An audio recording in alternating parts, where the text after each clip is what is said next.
sé que me extrañas cada día. Si perdió el amor, lo siento, fue mala mía. Si fuera un cuento de fantasía, te llevaría a un paraíso y te besaría. Pero look at me, what in talking in Spanish. Hello and welcome yet again to another episode here at the Cardboard Cave podcast. And today we are going to be building a new commander. This is going to be like a new series where if you guys want to, we go ahead and talk about some cards that we can add to your commander, like that we can go ahead and move forward on. You know, it could be a budget commander. It could be not budget, but you know, the cards can be cards that are not that expensive. Sometimes they might be expensive, but are cards that are like key cards like that you guys can go ahead. In terms of the brackets, this one still does not have a bracket number in terms of like, because we only chose like 5 cards to like add to the deck when the deck comes out in public. So today we're going to be building Tidus Yuna's Guardian. But before anything, if you have not yet followed us in all of our social media, go ahead and look for us as Cardboard Cave Podcast in all social media. Literally, we're basically kind of almost everywhere. As well, if you guys want to, we do have our podcast is as well in audio form that you can listen to it in Google, Apple, and as well Spotify, and don't forget YouTube as well. Nothing, guys. And as well, one more thing, don't forget, we are super excited of our sponsor, Titan Games. If you're from Puerto Rico, they have 2 locations. You can go either to Caguas or Rio Piedras. Those 2 locations are full with a lot of goodies, let it be TCG, miniatures, board games, and much more. So if you are a collector, a geek, a TCG enthusiast, go right ahead. Titan Games might have something for you. As well, they have their own website, TitanHobbyGames.com. Like that, if you're from the States, hey, we got you covered. So go pass by their website like that. You guys can go ahead and check them out like that. You guys can try and see their product and get them as well. So moving forward, so today we're going to be building the commander, Tidus Yuna's Guardian.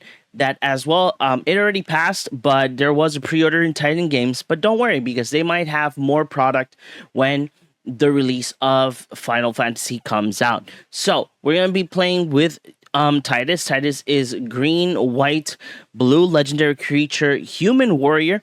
That says the following: at the beginning of combat on your turn, you may move a counter from target creature you control onto a second target creature you control.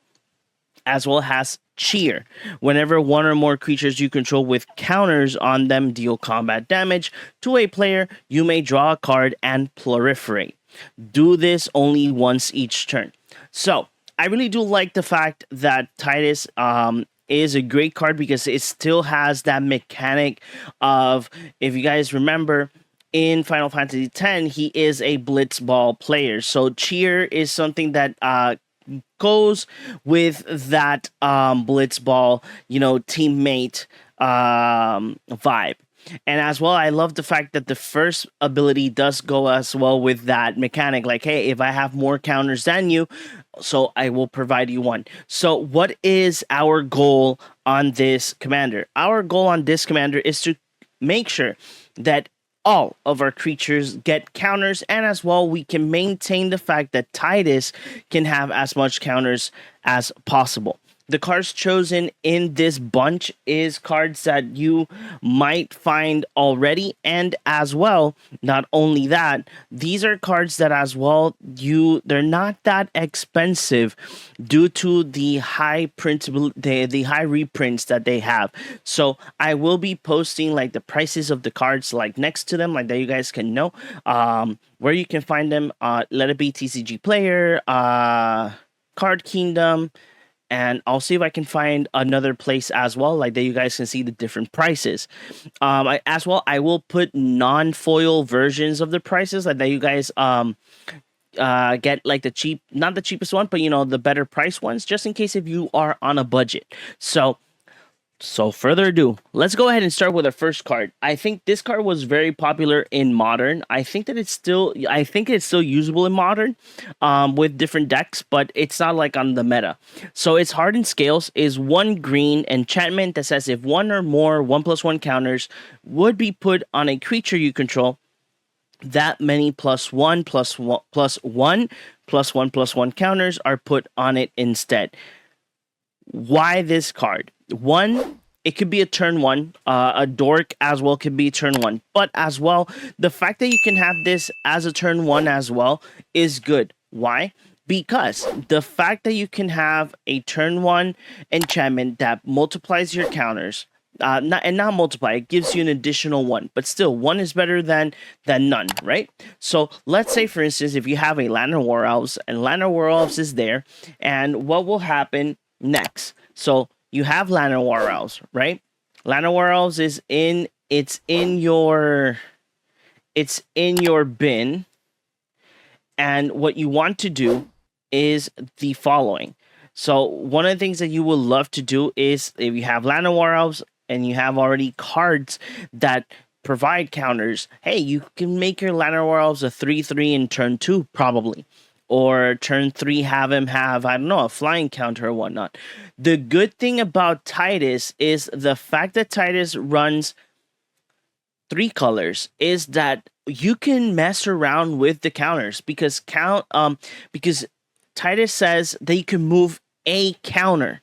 So, for instance, let's say that you have a creature that has a very great ability that when it hits, it gives you additional things.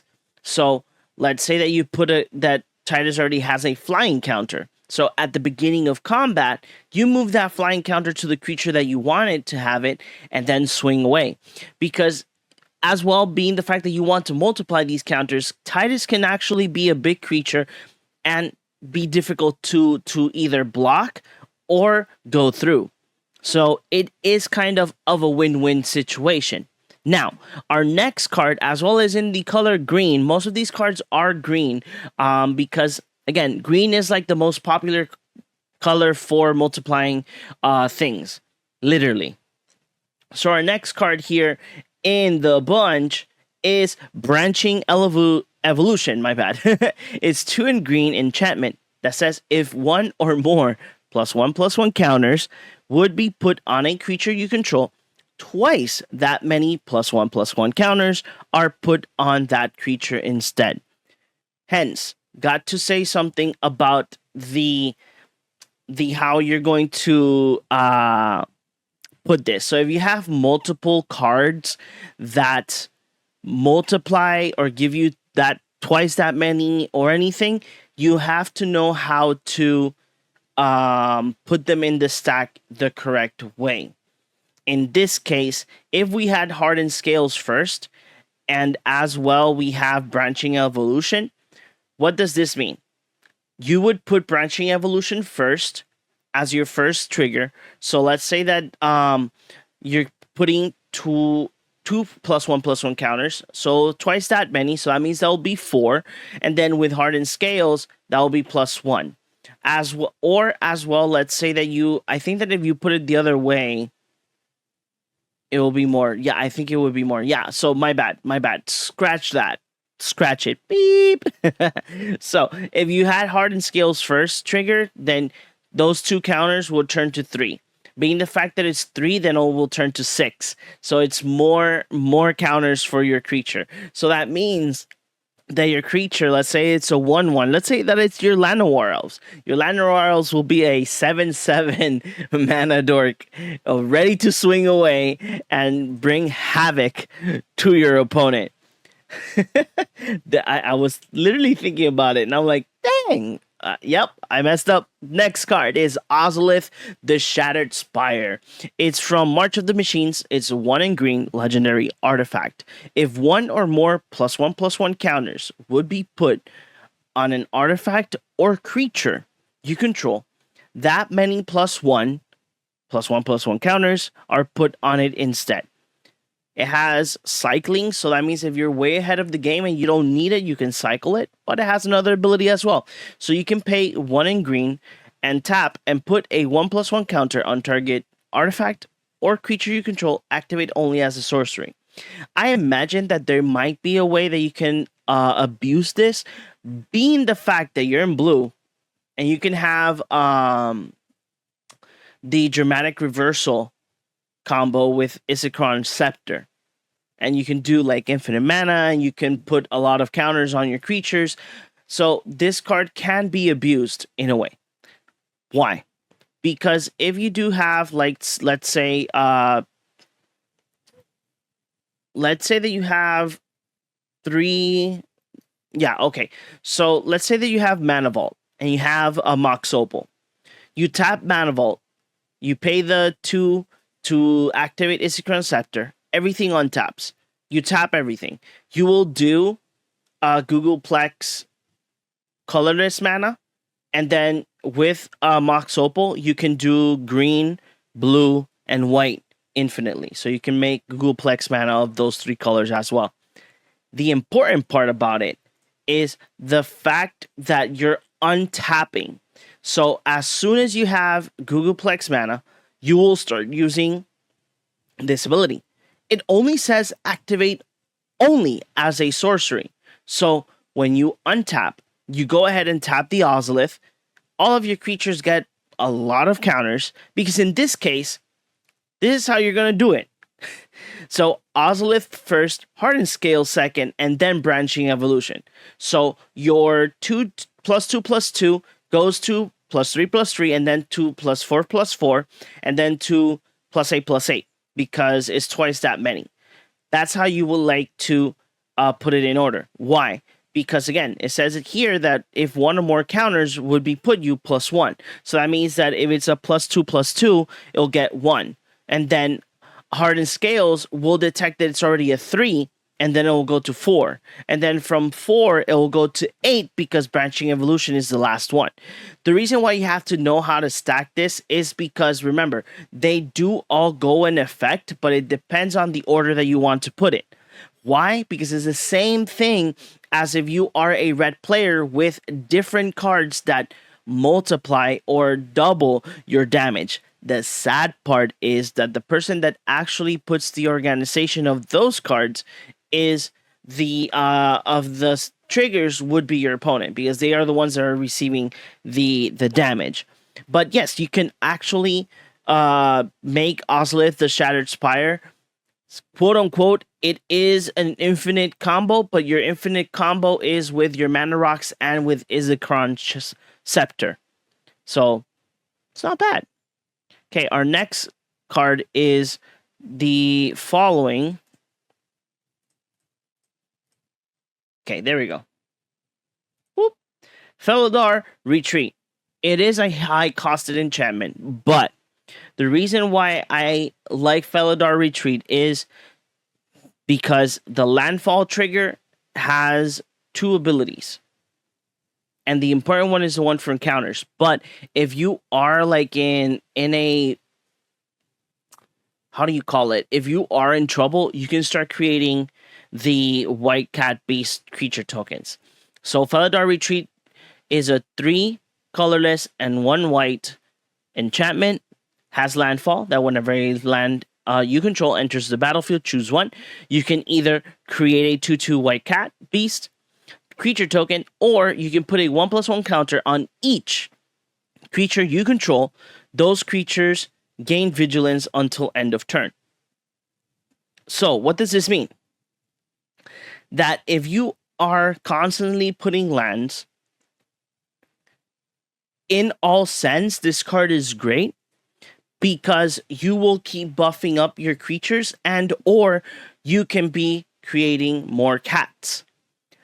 If as well, being the fact on your colors, you can start, you can build the deck in landfall and make sure that you have certain cards that when land falls, you get like more counters, and there is a couple of cards, if I'm not mistaken, but it is a good card because it can save you to have blockers and or to buff your creatures. The great part about it is that if you go ahead and you invest a little bit more on the deck, let's say that you start buying fetch lands. Fetch lands gives you 2 triggers. Why? When you play the fetch is 1, and when you search for your library and it enters the battlefield, that's 2. As well, if you do have creatures that search your library for lands and they enter the battlefield, or ramp cards that make your cards enter the battlefield, those are additional triggers as well. Why do I say this? Because if I'm not mistaken, is Kodama's Reach? Yeah, Kodama's Reach. Kodama's Reach lets you look for 2 basic lands. One enters tap, and the other one enters untapped. So you have 2 triggers right there. So let's say that you are on a stiff moment. You can make a creature token first and then put the counters in. Or if you're not, then you put both of them, like you can get 1+1 counters to all of your creatures. As well, they gain vigilance. So that is a great plus sign, because you can get, you can go ahead and attack without worries, and you'll be like, hey, yes, GG. And this will be our final card, our number 5th card. And this is one of my favorite cards because I use it in my War Doctor commander. This is the Ozolith. The Ozolith is a 1-drop legendary artifact that says the following: whenever a creature you control leaves the battlefield, if it had counters in general on it, put those counters on the Ozolith. At the beginning of combat on your turn, if the Ozolith has counters on it, you may move all counters from the Ozolith onto target creature. So, why this works so beautifully? So let's say that you do have a couple of creatures that when they enter the battlefield, they gain a shield counter or a flying counter or a vigilance counter or any of the counters from New Capenna. The Ozolith will have them. The great part about this is, okay, when he triggers, Tidus says the same thing at the beginning of combat. So at the beginning of combat, you go ahead and stack them up, put the Ozolith first, let that you can pass all those counters to Tidus, and then you move a counter from Tidus to another creature if needed. So it saves you the fact that you might need an assistance for another creature. So in these colors, green, white, blue, there's a lot of creatures that actually buff your creatures, like the Behemoth. That's one card that you can add in the deck, but we don't have them because we focus on the counters.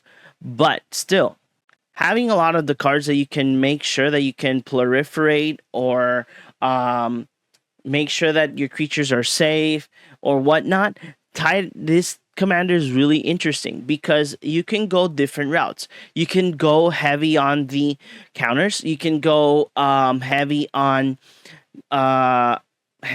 the.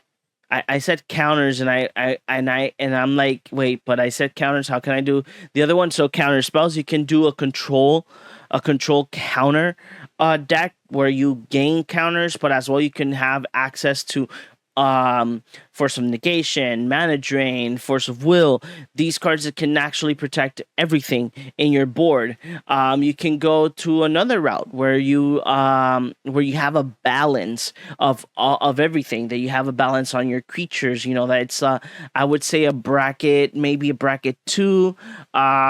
So Tidus is such a versatile commander that you can wave in and do different things, and that is good because the fact that Tidus is a commander that you can like leeway in and have fun with. Tidus is a great card. I'm not gonna lie, I think that this card right here is going to be very fun for commander.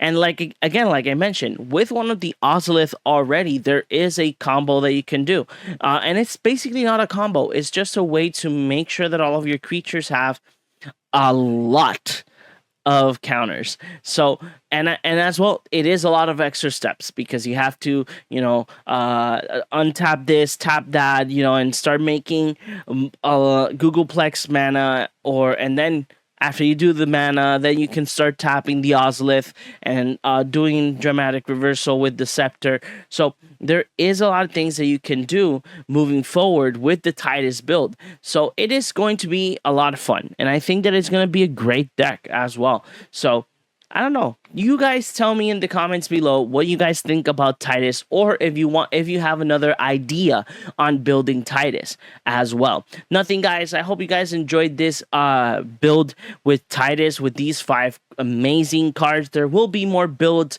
in the future, and as well, we want to thank JP. JP is the one that gave me some of the cards for Tidus, and the upcoming ones are 100% written by JP. So JP is an amazing commander builder, and I gotta say that for some of these are gonna be very, very nice. So I think, guys, I do hope you guys enjoyed this video. Don't forget to follow us in all of our social media as Cardboard Cave Podcast, and as well, hey, follow us as well on Titan Games. So if you guys are looking for anything and everything geek, TCG, collector related, go to Titan Games. They have 2 locations in Puerto Rico, one in Rio Piedras and the other one in Caguas. So check them out. And if you're from the States, we got you covered. You can go to titanhobbygames.com. There you guys can check out all of their merchandise and as well grab your order as well. So I think, guys, thank you very much for everything, and we will see you guys in the next one. A rope until I cut it, bala pa tu cabeza, para delicadeza, habla la realeza, salva naturaleza, method for your mentalities, kill them with no fatalities, happy with all the cannabis, welcome to your reality.